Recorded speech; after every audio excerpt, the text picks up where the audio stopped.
মোহতারাম হাজিরিন, আশা করি মাহে রমজানের আগে এটা আমাদের সর্বশেষ জুমা। এই জন্য এই জুমাতে আমরা মাহে রমজান কিভাবে কাটাবো, মাহে রমজানের করণীয় বর্জনীয় সম্পর্কে আলোচনা করা এটা সময়ের দাবি।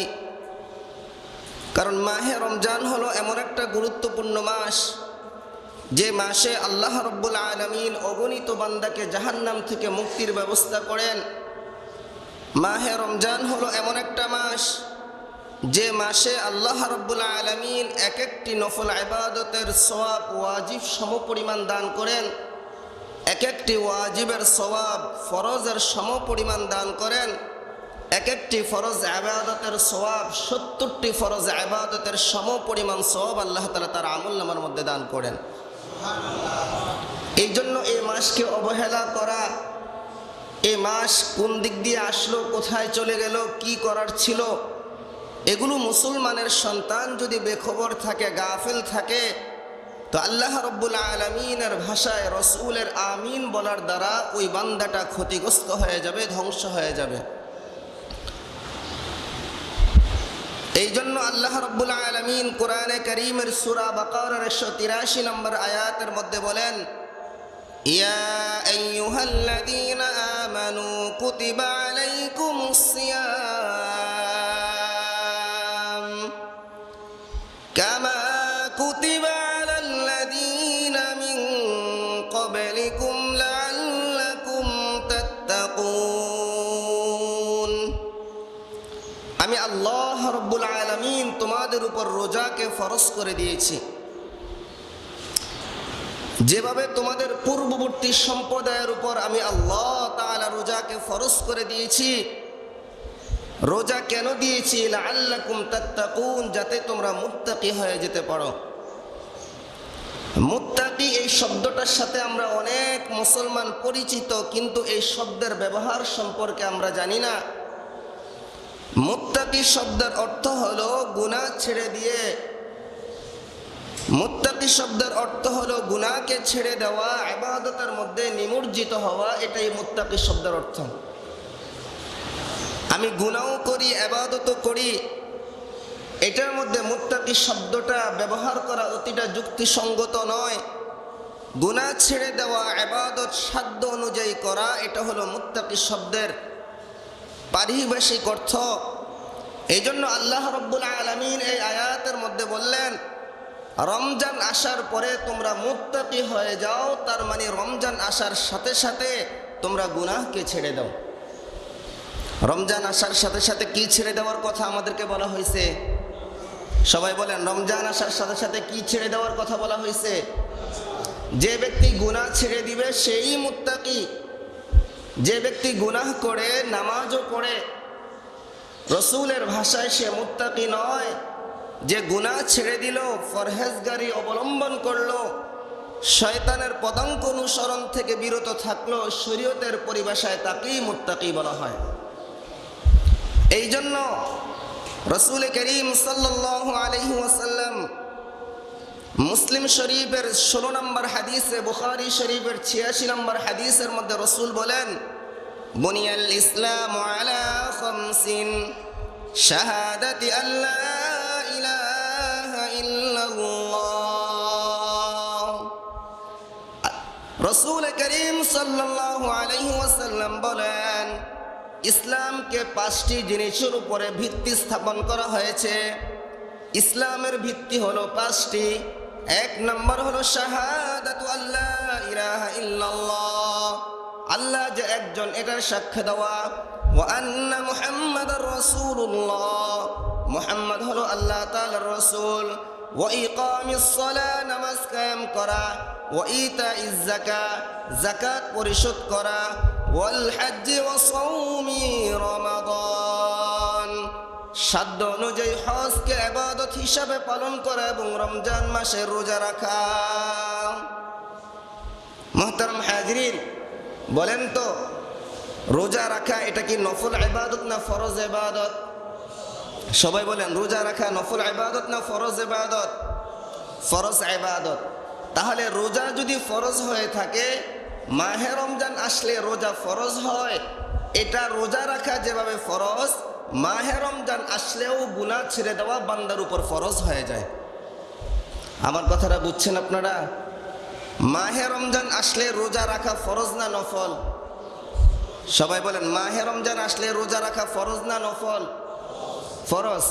মাহে রমজান আসলে যদি রোজা রাখা ফরজ হয় আর রোজার উদ্দেশ্য হলো গুনাহ ছেড়ে দেওয়া, তার মানে হলো মাহে রমজান আসার পরে প্রত্যেকটা মুসলমানের উপরে রোজা রাখা যেভাবে ফরজ, ঠিক তেমনিভাবে গুনাহ ছেড়ে দেওয়াও তার জন্য ফরজ হয়ে যায়। এই জন্য আল্লাহ রাব্বুল আলামিন সূরা বাকারার 183 নম্বর আয়াতের মধ্যে এই কথাই বলেছেন, লাআল্লাকুম তাত্তাকুন, যাতে করে তোমরা মুত্তাকি হয়ে যেতে পারো, গুনাহ ছেড়ে দিতে পারো। এই জন্য আমি আল্লাহ রাব্বুল আলামিন তোমাদেরকে রমজানের রোজা ফরজ করে দিয়েছি। এই জন্য মাহে রমজানটাকে আমরা কিভাবে কাটাবো, আমাদের করণীয় কি, বর্জনীয় কি, এই সম্পর্কে প্রতিটি মুসলমানের জানা থাকা দরকার। আল্লাহ রাব্বুল আলামিন আমাদেরকে সামনের কথাগুলো আমলের নিয়তে, পৌঁছাবার নিয়তে শোনার তৌফিক দান করেন। সকলে বলি আমিন। আমি রমজানের রোজার কয়েকটা ফজিলত বলার পরে করণীয় বর্জনীয় সম্পর্কে আলোচনা করব। এক নম্বর ফজিলত হলো, যে ব্যক্তি রমজানের রোজাগুলো ঠিক মতো রাখবে, আল্লাহ রসুল সাল্লাল্লাহু আলাইহি ওয়াসাল্লাম বলেন, আল্লাহ তাআলা তার বিগত 1 বছরের সগীরা গুনাহগুলোকে আল্লাহ তাআলা মাফ করে দিবেন। মুসলিম শরীফের 233 নম্বর হাদিসের মধ্যে রসুল বলেন, as-salawatul khamsu wal jumu'atu ila al-jumu'ati wa ramadanu ila ramadan mukaffiratun ma bainahunna idha ijtanaba al-kaba'ir। জনাব মুহাম্মদুর রাসূলুল্লাহ সাল্লাল্লাহু আলাইহি ওয়াসাল্লাম বলেন, এক নামাজ থেকে আরেক নামাজের মধ্যবর্তী গুনাহ আল্লাহ তাআলা মাফ করে দেন। এক জুমা থেকে আরেক জুমা যদি কেউ আদায় করে, মধ্যবর্তী 1 সপ্তাহের গুনাহ আল্লাহ তাআলা মাফ করে দেন। এক রমজান থেকে আরেক রমজান যদি ঠিক মতো কেউ রোজাগুলো আদায় করে, মধ্যবর্তী 1 বছরের গুনাহগুলো আল্লাহ তাআলা বান্দার আমলনামা থেকে উঠে নেন। তাহলে 1 নম্বর ফজিলত হলো, কেউ যদি মাহে রমজানের রোজাগুলো ঠিক মতো রাখে, বিগত 1 বছরের গুনাহ আল্লাহ তাআলা মাফ করে দিবেন। বলেন তো, এই ফজিলত থেকে আমাদের দূরে থাকা দরকার না ফজিলত অর্জন করা দরকার? 1 নম্বর ফজিলত গেল। 2 নম্বর ফজিলত হলো, যে ব্যক্তি মাহে রমজানের রোজাগুলো সঠিকভাবে রাখবে, বিগত 1 বছরের নয়, বরং আল্লাহ রব্বুল আলামিন দয়া করে, মায়া করে, মোহাব্বত করে তার জিন্দেগীর সমস্ত গুনাহগুলো আল্লাহ তাআলা মাফ করে দিবেন। বুখারী শরীফের 2014 নম্বর হাদিসের মধ্যে মুআজ ইবনে জাবাল রাদিয়াল্লাহু তাআলা আনহু থেকে হাদিসটা এসেছে, قال رسول الله صلى الله عليه وسلم من صام رمضان إيمانا واحتسابا غفر له ما تقدم من ذنبه। কেউ যদি ঈমানের সাথে, সওয়াবের নিয়তে, ইখলাসের সাথে, নবীর তরিকা অনুযায়ী করণীয়গুলো আমল করে, বর্জনীয়গুলো বাদ দিয়ে 1 মাহে রমজানের রোজাগুলো রাখে, এই আল্লাহ রাব্বুল আলামিন তার জিন্দেগীর সমস্ত গুনাহগুলোকে মাফ করে দিবেন। বলেন, প্রথম ফজিলত থেকে দ্বিতীয় ফজিলতটা কম না বেশি? তাহলে আপনি যদি মাহে রমজানের রোজাগুলো ঠিক মতো রাখেন, তো বিগত জিন্দেগীর গুনাহগুলো আল্লাহ তাআলা মাফ করে দিবেন। বলেন তো, এর চেয়ে বড় ফজিলত আর কি হইতে পারে? এর চেয়ে বড় ফজিলত আর কি হইতে পারে?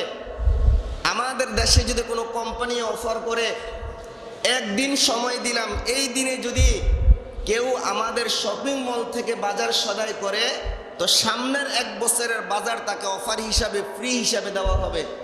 বলেন তো, আমাদের নারী পুরুষের ভিতরে মারামারি লাগবে কিনা? কিয়ামতের আগে স্বর্ণের পাহাড় উঠবে, প্রত্যেকে চিন্তা করবে আমি স্বর্ণের পাহাড়ের মালিক হব। নারীও চিন্তা করবে, পুরুষও চিন্তা করবে, যুবকও চিন্তা করবে, বৃদ্ধও চিন্তা করবে যে স্বর্ণের পাহাড়ের মালিক আমি হব। প্রত্যেকে মালিক হওয়ার আশা করতে গিয়া সকলের মাঝে যুদ্ধ লেগে যাবে, অথচ একজনও ওই স্বর্ণের পাহাড়কে ভোগ করতে পারবে না। বলেন ঠিক তেমনি ভাবে যদি অফার দেওয়া হয় আজকের দিনে কেউ আমাদের শপিং মল থেকে সদাই করলে আগামী 1 বছরের সদাই তাকে ফ্রি দেওয়া হবে, বলেন তো মারামারি লাগবে কিনা এই ফ্রিটা নেওয়ার জন্য?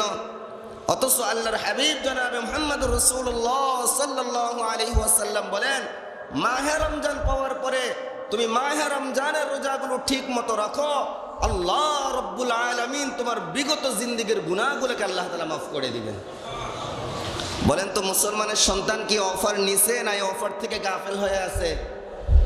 গাফেল হয়ে আছে। মুসলমানের সন্তান জানে না রোজার দাম কি। এই জন্য 1 নম্বর ফজিলতের কথা বললাম, 1 বছরের জিন্দেগীর গুনাহ আল্লাহ তাআলা মাফ করে দিবেন। দ্বিতীয় ফজিলতের কথা বললাম, 1 বছর নয়, আল্লাহ তাআলা বলেন আমার রহমতের দরিয়া অনেক বড়, আমি 1 বছর নয় বরং তোমার জিন্দেগীর গুনাহগুলো আমি আল্লাহ তাআলা মাফ করে দিব। 3 নম্বর ফজিলত হলো, রসুল বলেন যে ব্যক্তি রমজানের রোজাগুলো ঠিক মতো রাখবে তার জন্য রোজাগুলো ঢাল হবে, ব্রিজ হবে, কালভার্ট হবে, ওই ব্রিজের উপর দিয়া ফুলসিরাতের উপর দিয়া সে বিদ্যুৎ গতিতে পার হয়ে জান্নাতের মালিক সে হয়ে যাবে। قال رسول الله صلى الله عليه وسلم الصوم جنة ما لم يخرقها। জনাবে মুহাম্মদুর রাসূলুল্লাহ সাল্লাল্লাহু আলাইহি ওয়াসাল্লাম বলেন, রোজা প্রত্যেকটা মুসলমানের জন্য ডাল স্বরূপ, ব্রিজ স্বরূপ, কালভার্ট স্বরূপ।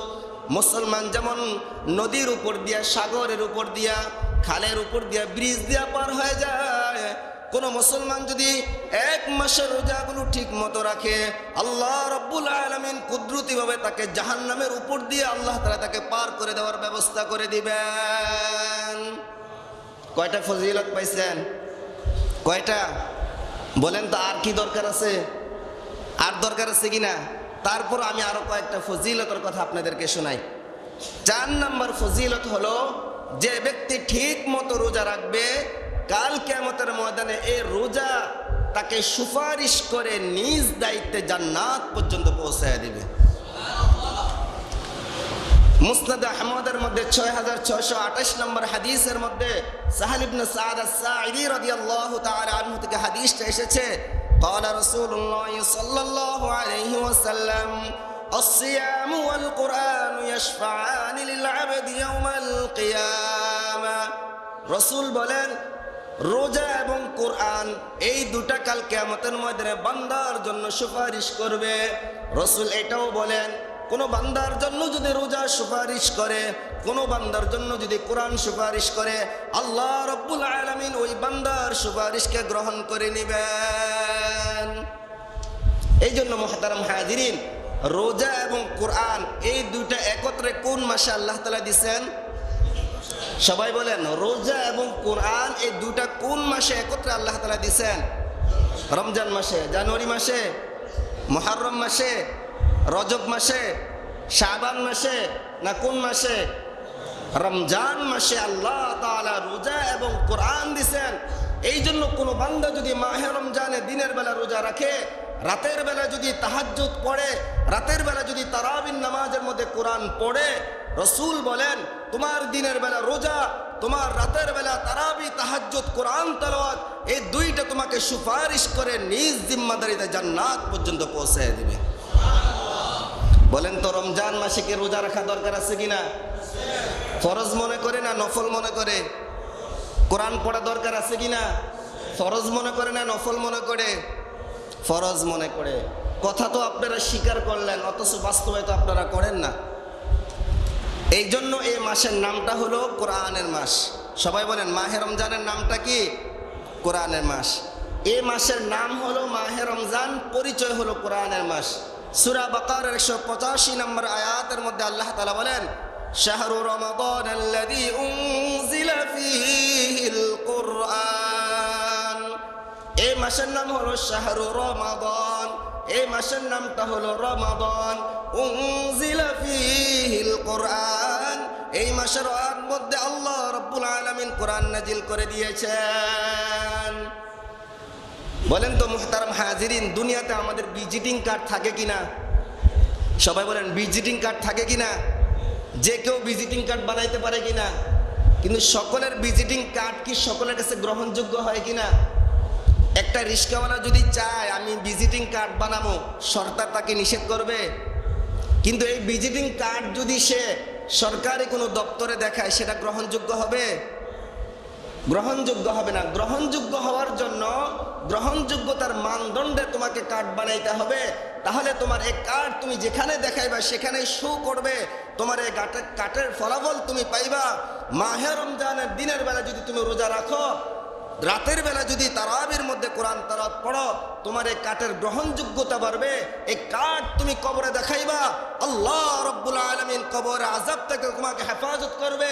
রোজা এবং কোরআনের এই ভিজিটিং কার্ড যদি তুমি কিয়ামতের ময়দানে দেখো, আরশের ছায়ার তলে তুমি আশ্রয় পাইবা। এই ভিজিটিং কার্ড যদি তুমি ফুলসিরাতের সামনে দেখো, বিদ্যুৎ গতিতে তুমি পার হয়ে যাইবা। এই জন্য রাসূল বলেছেন, আসসিয়াম ওয়াল কুরআন ইয়াশফাআন লিল আবদি ইয়াওমাল কিয়ামা। রোজা এবং কোরআন কাল কিয়ামতের ময়দানে বান্দার জন্য সুপারিশ করবে। শুধু তাই নয়, নিজ জিম্মাদারিতে জান্নাত পর্যন্ত পৌঁছে দেবে। তো এই মাসে কি রোজা রাখা দরকার আছে কিনা? নিজেরা রোজা রাখবো, নিজের সন্তান রোজা না রাখলে কোনো সমস্যা নাই। বিষয়টা কি এমন? নিজে রোজা রাখবো, নিজের সন্তানও যেন কি রাখে? রোজা রাখে। স্ত্রী যেন কি রাখে? রোজা রাখে। নিজে রোজা রাখবো, নিজের প্রতিবেশীও যেন কি রাখে? রোজা রাখে। বলবেন হুজুর, আমরা তো দোকানদার মানুষ, আমাদের রোজা রাখার দরকার নাই। দোকানদাররা কি জান্নাতে যাবে না? তাদের জন্য রোজা রাখা দরকার আছে কিনা? তারা যদি রোজা না রাখে অথবা রোজার ভাঙ্গার ব্যবস্থা করে রাখে, তাদেরকে দাওয়াত দেওয়ার দরকার আছে কিনা? এই জন্য প্রত্যেকটা মুসলমানের দিলে এটা আঘাত লাগার কথা। আমার স্ত্রী নামাজ পড়ে না, আমার দিলে আঘাত লাগার কথা। আমার মেয়েটা পর্দা করে না, আমার দিলে আঘাত লাগার কথা। আমার প্রতিবেশী রোজা রাখে না, আমার দিলে আঘাত লাগার কথা। রাসূল বলেছেন, প্রত্যেকটা মুসলমান, সকল মুসলমান একটা দেহের মতো। দেহের এক জায়গায় যদি আঘাত লাগে, পুরাটা দেহে যেমন ব্যথা করে, মুসলমান তো এমন হবে। আমাদের সমাজের একটা মুসলমান যদি রোজা না রাখে, আমাদের সমাজের একটা দোকানদার যদি চা দোকান খুলে বসে রাখে, আমাদের সমাজের একটা ব্যক্তি যদি অন্যকে রোজা ভাঙ্গের ব্যবস্থা করে রাখে, দিলের ব্যথার কারণে তাকে দাওয়াত দেওয়া প্রত্যেকটা মুসলমানের জন্য আবশ্যক এবং ফরজ হয়ে যায়। এই জন্য মুহতারাম হাজিরিন, 4 নম্বর সুপারিশ কথা বললাম। আরেকটা ফজিলতের কথা বলি, যে ব্যক্তি আল্লাহর রাস্তায় থেকে রোজা রাখবে, তার চেহারাকে আল্লাহ তাআলা জাহান্নাম থেকে 70 হাত দূরে রাখবেন। মুসলিম শরীফের 1153 নম্বর হাদিসের মধ্যে রাসূল বলেন, মান সামা ইয়াওমান ফি সাবিলিল্লাহ বা'দাল্লাহু ওয়াজহু 70 খরিফা। জনাবে মুহাম্মদুর রাসূলুল্লাহ সাল্লাল্লাহু আলাইহি ওয়াসাল্লাম বলেন, যে ব্যক্তি আল্লাহর রাস্তায় থেকে রোজা রাখবে, আল্লাহ রাব্বুল আলামিন তার চেহারাটাকে জাহান্নাম থেকে 70 গজ আল্লাহ তাআলা দূরে রাখবেন।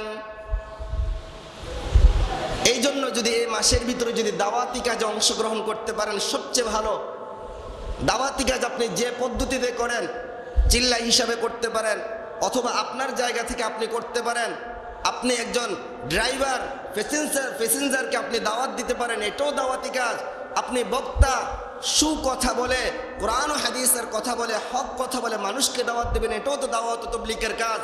যতভাবে বান্দাকে আল্লাহর দিকে আহ্বান করা হয়, প্রত্যেকটা পদ্ধতি যদি সঠিক হয়, ওই পদ্ধতি হলো দাওয়াত ও তাবলীগের মেহনতের মূল দায়িত্ব। এই জন্য মুহতারাম হাজিরিন, রাসূল বলেন, যে ব্যক্তি আল্লাহ তাআলার রাস্তায় রোজা রাখবে, আল্লাহ রাব্বুল আলামিন তার চেহারাকে জাহান্নাম থেকে 70 গজ আল্লাহ তাআলা দূরে রাখবেন। আমাদের রোজাগুলো অনেক সময় গরমকালে পড়ে না? পড়ে কিনা? 17 ঘন্টা, 18 ঘন্টা, 14 ঘন্টা রোজা রাখতে হয় কিনা গরমকালে? শীতকালের চাইতে গরমকালে রোজা রাখলে আল্লাহ তাআলা ডাবল সওয়াব তাকে দান করেন। শীতকালে কষ্ট কম, গরমকালে কষ্ট বেশি। রাসূল বলেন, বান্দা কষ্ট করবে আর আল্লাহ তাআলা তাকে পুরস্কার দিবেন, এটা হবে না। শীতকালের চাইতে যদি তোমার রোজাগুলো গরমকালে পড়ে, তো আল্লাহ রাব্বুল আলামিন তোমাকে দ্বিগুণ সওয়াবের ব্যবস্থা করবেন।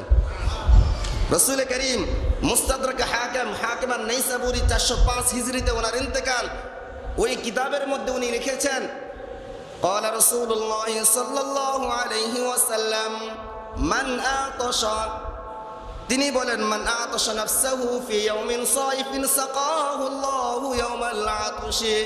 কোনো ব্যক্তি যদি গরমকালে নিজেকে পিপাসার্ত রাখে, তার মানে হলো গরমকালে সে যদি রোজা রাখে, সাকাহুল্লাহু ইয়াউমাল আতশি, আল্লাহ রাব্বুল আলামিন ওই কিয়ামতের ময়দানে কঠিন বিভীষিকাময় মুহূর্তে, কঠিন মুসিবতের মুহূর্তে আল্লাহ রাব্বুল আলামিন তার পিপাসা নিবারণের জন্য আল্লাহ তাআলা শরবতের ব্যবস্থা করে রাখবেন।